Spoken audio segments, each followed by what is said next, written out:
Erin, welcome back. How are you feeling? I'm feeling really good. I'm super excited. What excites you most about this matchup?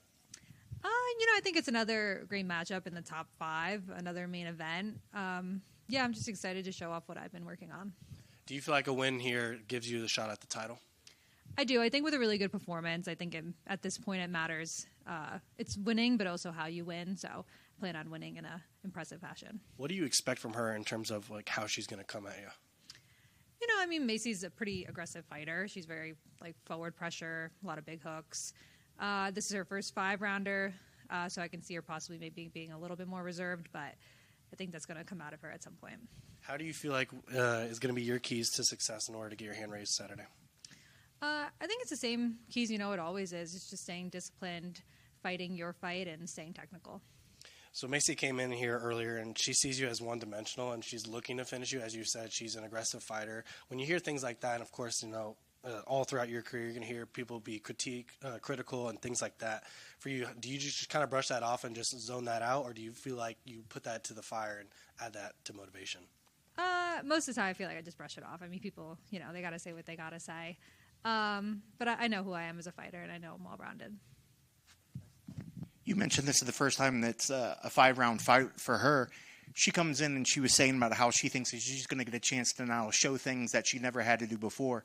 But what are some things that are going to show up in a 5-round fight that she maybe doesn't understand? Is it the fatigue, or, you said that you think she might be reserved, but what else is this going to be for her that she maybe didn't prepare for? It's like more of an experience thing. You just don't know how you're going to feel until you've actually been in a 5-round fight. And my last 2 fights have went all 5 rounds, so I know how I feel in those last 2 rounds, and I know how I can push in those championship rounds, and that's something she's not prepared for. Do you envision that she's going to try to take this fight to the ground, or do you think she wants to stand and bang with you, or do you envision that she's going to have the goal to strictly try to take the fight to the ground because she might think that she's a little bit better on the ground there? I'm not really sure. I know I'm prepared wherever this fight goes. I don't think she would want to go on the ground with me, but you never know. 5 rounds, a lot could happen. So, yeah, I'm ready for it anywhere. And is a win enough, or are you hoping to try to get a dominant? I know there's a lot of talk of, whether this fight possibly could be for a number 1 contender position. Is a win enough, or is it? Do you need to have a definitive finish to get that number 1 shot? Yeah, I think in order to get a title shot next, I'm definitely going to need a finish. Wins are always good, and that's always the goal, but a finish would be good in this one. Speaking of recently, we saw the Shevchenko versus Manon fight, something that you're familiar with. What were your thoughts on that fight, and what do you think went wrong for Manon that night? Yeah, I think Valentina looked really good that night. She looked right back to her old self. She kept her distance. She was countering really well. I think Manon was kind of coming in a little bit harder. Usually she's more of a point fighter, uses a lot of movement. But Valentina was almost kind of luring her into her game. And Valentina was just outstriking her. Manon would get some takedowns, but she couldn't really do too much with it. And I felt like Valentina was really dictating that fight. And if this fight was able to get you that title shot, what do you think would happen between a fight between you and Valentina? Well, I definitely plan on winning. I would love to take that title off of her. She's been a legend in the sport, and especially in the flyweight division. So that would be my plan. Awesome. Best of luck on Saturday. Thank you. Thanks, Erin. Maycee, welcome back. How are you feeling? I'm feeling great. Thank you guys for doing this with me again. It's been a while now, but, with that time off and everything for you, how have you taken this as a benefit to regroup, recoup, and be able to put your best foot forward Saturday? Everyone keeps talking about how it's been such a layoff, and honestly, I feel like it was just yesterday I was fighting. So I've been staying busy. I've been training. I've been working my butt off, whether it's in the gym or at home, with the health stuff. We've just been doing everything possible to get back to 100% and back here to be able to put on a performance. What excites you most about this upcoming matchup Saturday? Because originally, back in 2021, you were supposed to fight Erin, and that fell through and all that. But what excites you most about this opportunity right now in front of you? Yeah, back in 2021, Erin and I think were scheduled to fight because my original opponent was injured, and then I got injured after that. So fast forward to now, here we are. I think that this is a perfect opportunity for me to showcase my skills and to get a finish and get a dominant win and continue my win streak and put it at 7 and solidify my spot at the belt. With that being said, do you feel like with a dominant win here, that does give you that title shot next? I do. I believe that I should be next in line for the belt with a dominant performance, a dominant finish, and, putting my name out there and doing what I need to do. What do you feel like is going to stand out most when everything's said and done in terms of at the end of this fight, when fans are looking at what you've put to the table and everything on the line for that next title shot? What do you feel like people are going to say or look at from your performance? I think my goal in every performance is for people to want not just this one, but every single one. I want them to be like, damn, like she really goes out there and she goes for a finish and she goes out there to hurt these girls. And I think that that's what makes me dangerous, is I don't just want to go out there and fight these girls and win. I don't want just a decision win. I want to go out there and hurt these girls and make sure that they know that when they get done with a fight with me, they never want to fight me again. Earlier, you had said that you've been staying busy. I saw on your Instagram that you went to go to the Rockies game and all that and throw that first pitch. What was that like? For me, it's an honor, being able to go and step into the world of another professional athlete and see all the things that they do. Because, being an athlete at the highest level in the sport that I'm in, like, we have a different kind of appreciation for other athletes and what they do, the preparation that they have to have, their routine, their skill set, it's a completely different skill set, but at the same time, they're also the best at their craft, and it's really cool to be able to see that.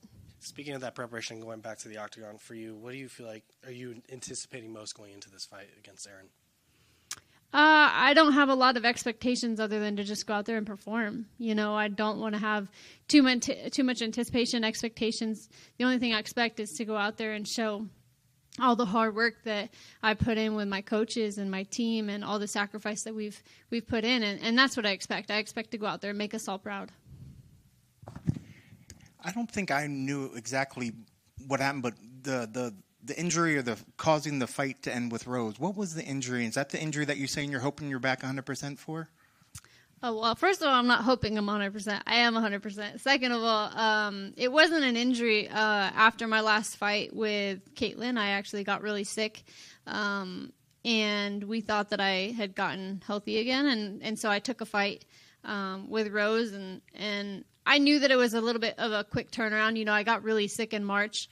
It was like middle of March and beginning of April, and so coming off of that, I mean, I had 15 different IV antibiotics. Like I was going through it. And so for me to have all of that, April, May, June, July, it was 3 months from that getting out of the hospital to recover from the antibiotics, recover from all of the stuff that I had just put my body through, to jump into a camp. And I was like, you know what? I want that fight. I want to be main event. I want to be in Denver. I want to fight Rose. Like all of these things. This is where I made my debut. This is all of the things I want. The only thing I didn't want was necessarily July.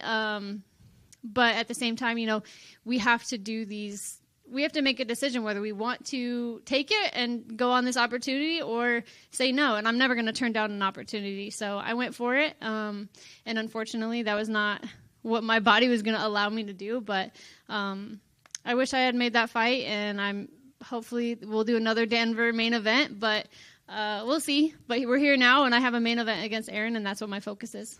Okay. But that is a fight that you would like to see again, maybe at some point, just to challenge yourself against Rose? Or is that if the cards all align themselves? I don't think I really care about fighting Rose necessarily. I think that when she was coming into the flyweight division and it was a little bit different of a situation, she already got beat. And so I don't want to fight backwards. I'm continuing to go to the belt. So I think that me now fighting Rose would be going backwards, but I definitely want to be main event in Denver. Well, speaking of the main event, first time in the main event, talk about the emotions going into that, extra pressure, extra signings on the posters and all kind of stuff. I mean, what's your excitement level coming into this? There's no extra pressure, honestly. I've lived my whole life as something new. I grew up in the UFC. I got signed when I think I was almost 19, or I was 19, almost 20. And so my whole life has been something new, some added so-called pressure, but I do believe in the saying, pressure builds diamonds, and I believe I'm a diamond, and I believe that I was created to go to the top. So for me, being main event, the only thing that's different is I finally get to go 5 rounds, and everyone knows I get better with time, so I'm just ready to go out there and do it. Well, talking about Erin, where is she dangerous, and what are you expecting to see from her on Saturday? I think Erin's a one-dimensional fighter, and I think I've made that pretty known. She has her grappling and she has her wrestling ability, but really, honestly, aside from that, I don't think she's a great striker. She's not a finisher, and she's not a dangerous fighter. She has some submission wins, but what makes me dangerous compared to her is I go out there to hurt you, and I go out there to make you bleed. And I think that that's what's going to be in my advantage. And I don't care where the fight goes, whether it's on the standing, on the ground, I'm going to finish Erin Blanchfield. And I know you said with a great performance, you're hoping that it kind of catapults you into getting that next shot for the title. Speaking of that last title performance, what did you think of that fight between Shevchenko and Manon? It was close, obviously. You know, I didn't have a lot of emotion towards it just because I've been so focused on the fight that I have. But I think that Manon is a great fighter. I don't think she has a whole lot of championship-like personality. But I also didn't really have any surprise that Valentina continued to do what she's been able to do best, and that's have dominant performances over these women. And I know you don't want to look past, obviously, Saturday, but should you get that call, do you think you have what it takes to beat Valentina right now? Absolutely. Best of luck on Saturday. Thank you.